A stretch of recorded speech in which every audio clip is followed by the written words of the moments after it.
Greetings and welcome to In-Depth. I'm Dike Rostant. The Trinidad and Tobago Fire Service is trying to do more than respond to fires that are in progress. They want to help us all create safer environments. Fire Prevention Officer Jude Rogers joins us during Fire Prevention Week to share some insight.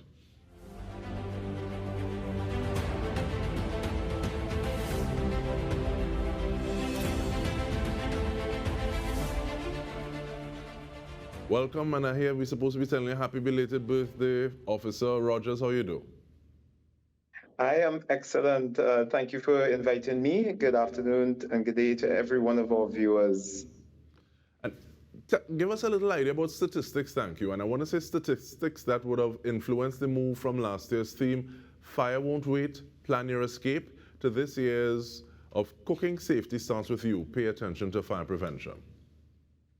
Okay, so definitely we actually went with the international team as it pertains to fire prevention. As you know, fire prevention and the whole concept has been coined over 101 years ago in 1922. It's the first time that it was commemorated internationally.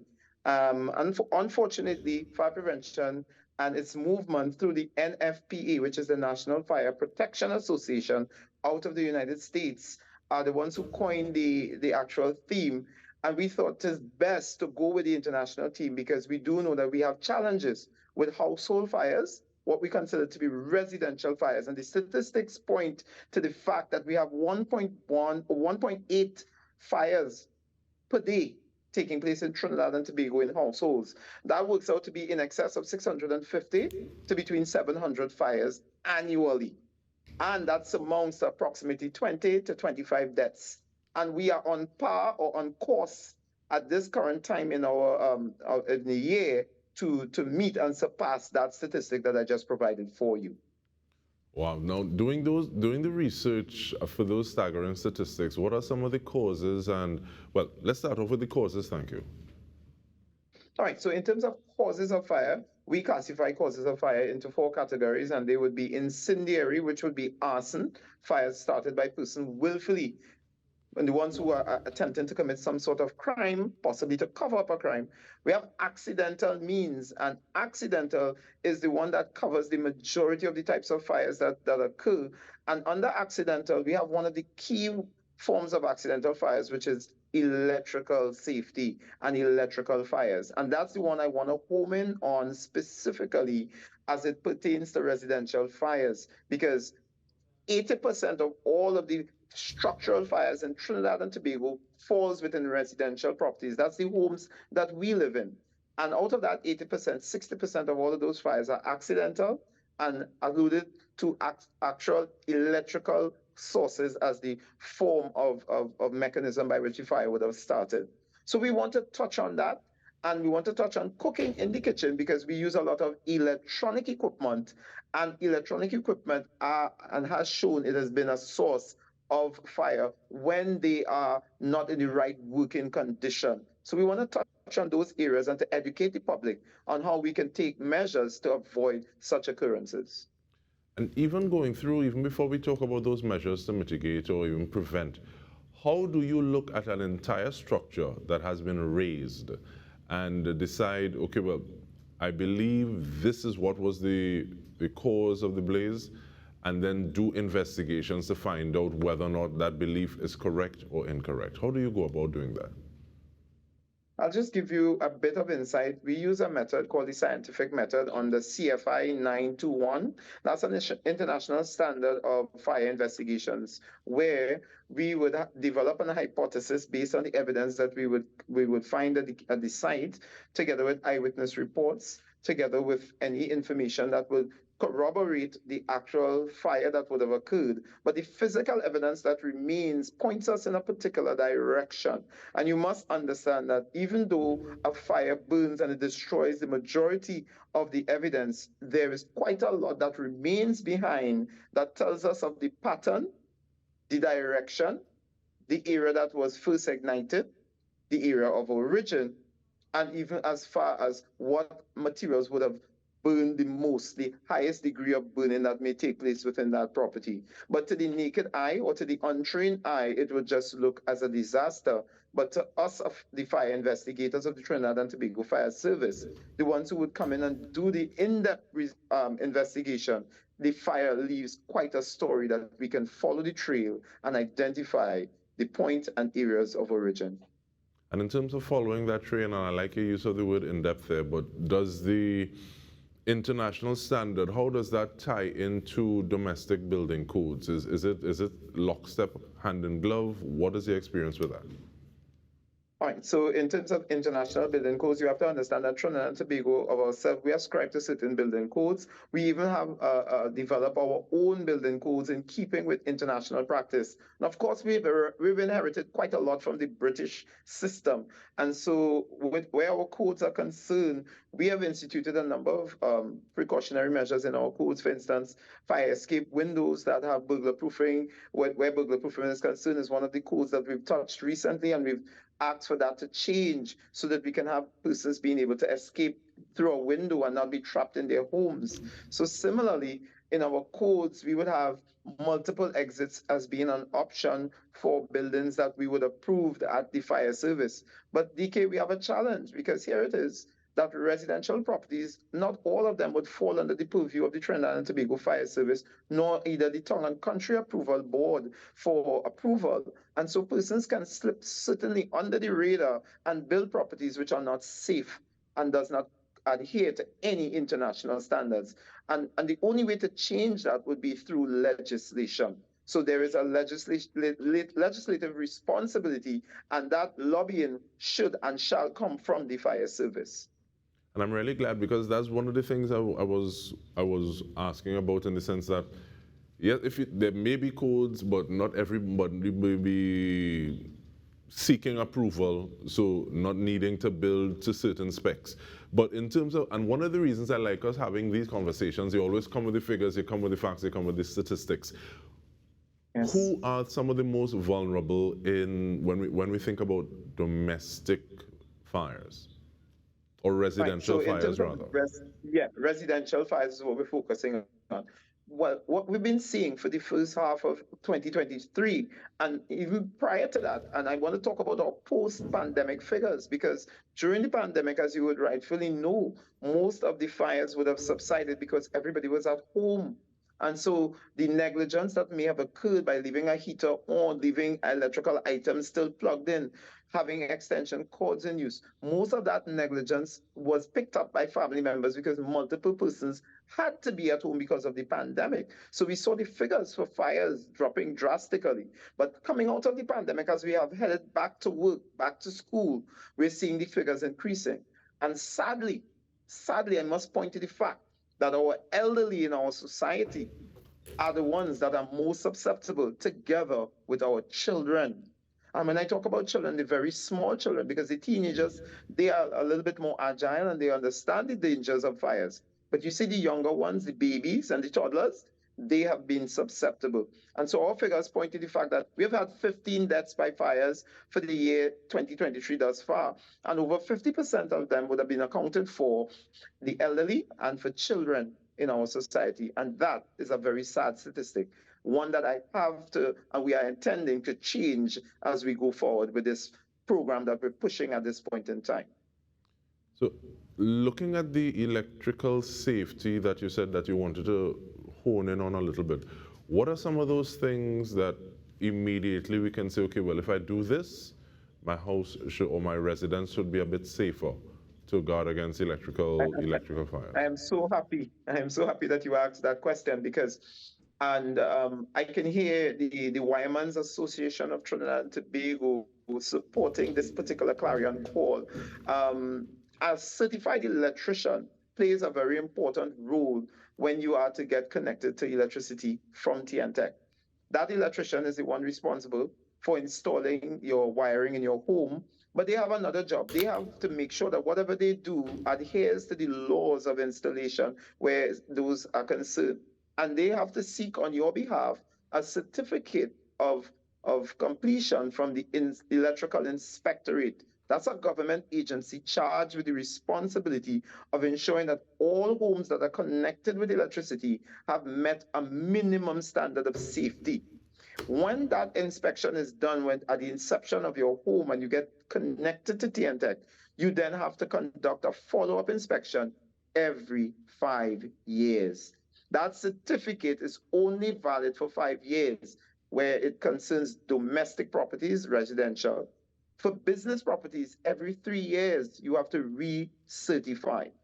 If you conduct renovations, additions, changes, those certificates become invalid and you need to re-inspect your property and get a valid electrical inspectorate certificate. What it affords you is the assurance that some level of professionalism and standard is conducted in the installation and that your building does not have any weak points that you can actually cause a fire due to electricity. So I'm imploring members of the public, please do not go by the roadside electrician, but please hire certified, licensed wiremen who are approved by the Electrical Inspectorate of Trinidad and Tobago. To do so or to do otherwise will be placing your family, your home, your property, your hard-earned earnings at risk of fire. And with that, we take a short break. We are speaking with Fire Prevention Officer Jude Rogers. We are inside Fire Prevention Week, and we're going to get to a little more into the kitchen, literally. When we return, stay with us.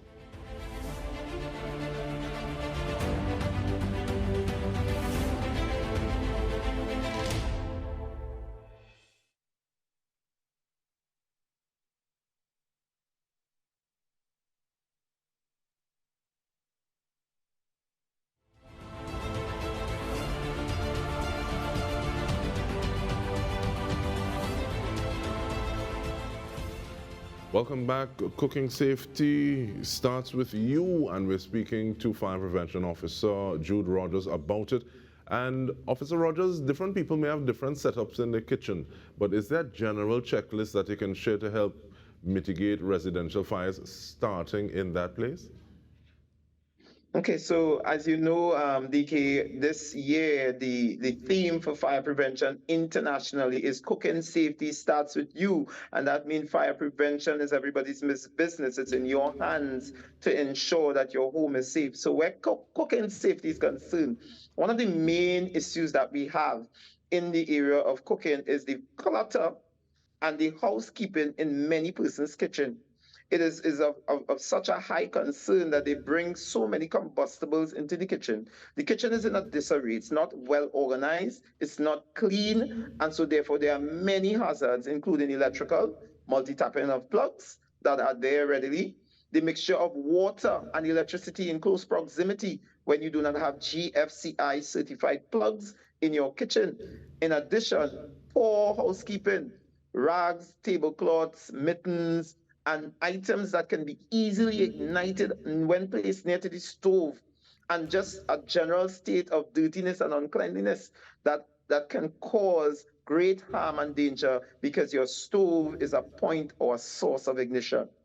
But I want to allude also to the fact that children have been noticeably affected by fires in the kitchen. Just recently, we had a child who fell into a pot of, somebody said, lentil, hot boiling lentil or water, and that child was burned, they were scalded, and that child eventually died at hospital as a result of blood clots. We don't want to see these type of things happening to citizens, to children. So we are saying, make your kitchen a kids-free zone. Maintain a 3 feet exclusion zone for all children and pets in your kitchen. They should not be allowed in that kitchen at all. What about your pot handles? We have pot handles that are turned outward and can come into contact by accident with your own self, probably with even appendages from your clothes if your clothes is loose. So we're asking you to keep your clothes fitted and not loose, to pull down your pots, or even for you to knock over the pot handles. And last but not least, we're asking persons, when you have a pot on the fire, keep the lid very close. Reason being, the lid is one of the measures by which you can extinguish a fire that happens within the pot. You can simply cover the pot and exclude the oxygen from the process, and that fire will be eradicated. To not have that lid close by, it means that your fire will grow and you have the possibility of it exploding on you. Officer Rogers, I feel in a way, I feel like you're throwing stone in people's garden, or perhaps this is just my sense of guilt. Because not the dirty, bless God, but the clutter is a thing that happens from time to time. And also, Yes. sometimes you have this pot is cooked the thing nice, but you don't have a cover for it, so sometimes you might just put a platin or a tower on top of it, or Yeah. that's when Yeah. not you have it around because you've had it in the household for a while, and it just knows how to That's the deal with sweet that. part. That's the sweet part. That's the part that Yeah, brings in man. the curry nice. Just Yeah, like you I have a understand. special burner on the stove top. Yeah. Of course, of course. But speaking about And DK, that stove brings me top, to a valid please. point. That brings me to a valid point that you have stoves that are actually, and I want to allude to an example. I've investigated two fires where the stove was brand new, and that brand new stove exploded because the top of the stove there was a leak, and that consequential leak, that stove was never tested before the person took possession of the stove from the stores. And so, members of the public, I'm also even telling you, you're buying a stove. If you're buying a TV or washing machine, you're going to test it at the store. Make sure that the stores test the stove for you. Don't let them tell you that they can't light it because it's a tank of gas that they need. Let them prove upon installation that there is no leakage in the stove that they're selling you. I've had to investigate two fires of that nature, and it was brand new stoves that were recently installed, and the stove exploded on the owners, causing harm and danger and possibly even the loss of life. But thank God there was no loss of life in those cases. All right. So it's something that we should bear in mind. And I have one more addition to that. The use of water as a means of extinguishing a fire with oil, grease, or fats is going to cause a conflagration of fire, which will grow to the point that it will certainly burn you and maim you. And I wish you had the video that I had shared, and possibly we could share it with our public at some point in time later down the road, where we demonstrate what 1 cup of water can do in a very small pot, and it will cause a fire that will engulf your entire kitchen. So, ladies and gentlemen, please do not ever use water as a mechanism to extinguish a fire in your kitchen. Please acquire a dry chemical, 10-pound dry chemical extinguisher, better known as an ABC fire extinguisher. It is the most suitable for your kitchen, together with a wet chemical fire extinguisher, which is more suitable for industrial kitchens. And we have about 2 minutes more. I don't know if you want to spend a minute on one, a minute on the other.